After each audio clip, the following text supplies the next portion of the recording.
Selamat pagi buat anak-anak ibu semua. Ibu harap anak-anak ibu dalam keadaan sehat untuk hari ini dan seterusnya. Nah, hari ini kita akan belajar mata pelajaran IPA mengenai sifat-sifat bunyi dan keterkaitannya dengan alat pendengar. Sebelum kita memulai pembelajaran kita berdoa dulu ya anak-anak ibu. Doa dimulai. Doa selesai. Nah, sekarang selamat menyaksikan video yang Ibu berikan. Semoga bermanfaat. Sifat-sifat bunyi dan keterkaitannya dengan indera pendengar. Bunyi adalah suatu gelombang yang dihasilkan oleh benda yang bergetar. Perambatan bunyi dapat terjadi melalui medium padat, cair, maupun gas. Namun, bunyi tidak bisa merambat di ruang hampa karena tidak ada medium di sana. Bunyi dapat dibiaskan. Bunyi dapat dipantulkan. Pantulan bunyi dapat terjadi ketika bunyi mengenai suatu penghalang sehingga dapat terjadi gema ataupun gaung. Gema adalah bunyi pantul yang terdengar jelas, sedangkan gaung merupakan bunyi pantul yang terdengar kurang jelas. Gelombang bunyi adalah salah satu bentuk energi. Energi bunyi tersebut berasal dari benda yang bergetar. Getaran yang merambat disebut gelombang. Sumber bunyi tentu saja sangat banyak dan bermacam-macam. Contohnya, alat musik, pita suara, dan gerakan-gerakan benda lain yang dapat menghasilkan bunyi sehingga menimbulkan bunyi.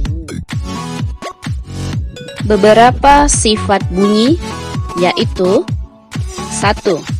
Bunyi merambat melalui benda padat.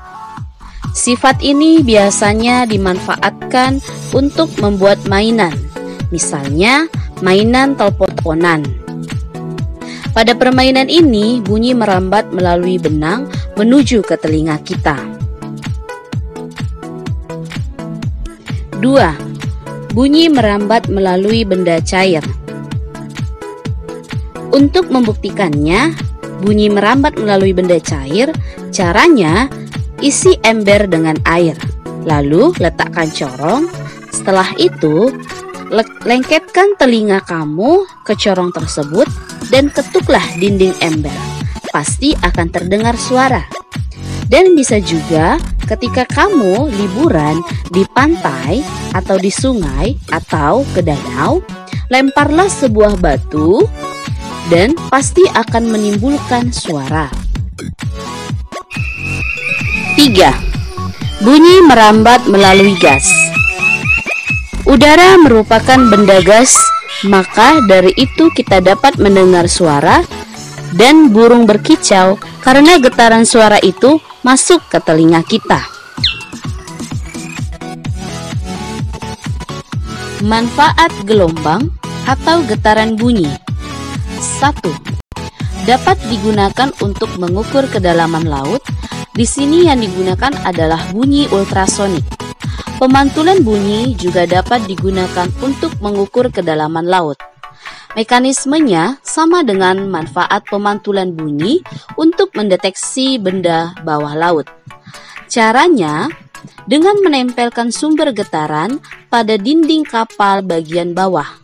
Di dekat sumber getaran tersebut dipasang sebuah alat penerima getaran. 2. Dalam bidang kesehatan dapat digunakan untuk mendeteksi janin dalam rahim, yaitu dengan memanfaatkan bunyi infrasonik. Di bidang kedokteran, pemantulan bunyi dimanfaatkan pada pemeriksaan USG atau disebut ultrasonografi. Melalui teknik ultrasonik dapat membantu mengamati janin dalam kandungan dan bahkan dapat menghilangkan jaringan otak yang rusak pada operasi bedah otak beresiko tinggi. 3. Dapat digunakan untuk mendeteksi keretakan suatu logam. Pemantulan bunyi dapat digunakan untuk mendeteksi kerusakan pada struktur logam. Scanning dengan pemantulan bunyi bermanfaat untuk menemukan keretakan tersembunyi pada pesawat terbang yang dapat membahayakan penerbangan. 4. Kacamata tunanetra. Dengan menggunakan prinsip gelombang ultrasonik pada kelelawar, dilengkapi dengan alat pengirim dan penerima ultrasonik, memanfaatkan pengiriman dan penerimaan ultrasonik. Penerimaan akan menghasilkan suatu bunyi tinggi atau rendah, bergantung pada apakah benda yang memantulkan bunyi berada dekat atau jauh dari si tunanetra. Bunyi mempunyai jenis yang berbeda-beda. Hal ini bergantung dari frekuensinya. Frekuensi adalah banyaknya getaran yang terjadi setiap 1 detik. Satuan frekuensi adalah hertz atau disingkat H dengan Z. Berdasarkan frekuensinya, bunyi dibedakan menjadi 3 jenis, yaitu 1. Infrasonik, merupakan bunyi yang frekuensinya kurang dari 20 Hz. Bunyi ini termasuk bunyi yang sangat lemah. Oleh sebab itu, kita manusia tidak dapat mendengarkan bunyi ini. Hanya hewan-hewan seperti jangkrik, asa yang dapat mendengarkannya. 2. Audiosonik, merupakan bunyi yang frekuensinya antara 20 Hz sampai dengan 20 kHz. Bunyi ini adalah jenis bunyi yang dapat kita dengar. 3. Ultrasonik, merupakan bunyi yang frekuensinya lebih dari 20 kHz. Jenis bunyi ini adalah bunyi yang sangat kuat. Namun, bunyi ini tidak dapat kita dengar. Hanya hewan yang dapat menangkap bunyi ini, misalnya kelelawar dan lumba-lumba.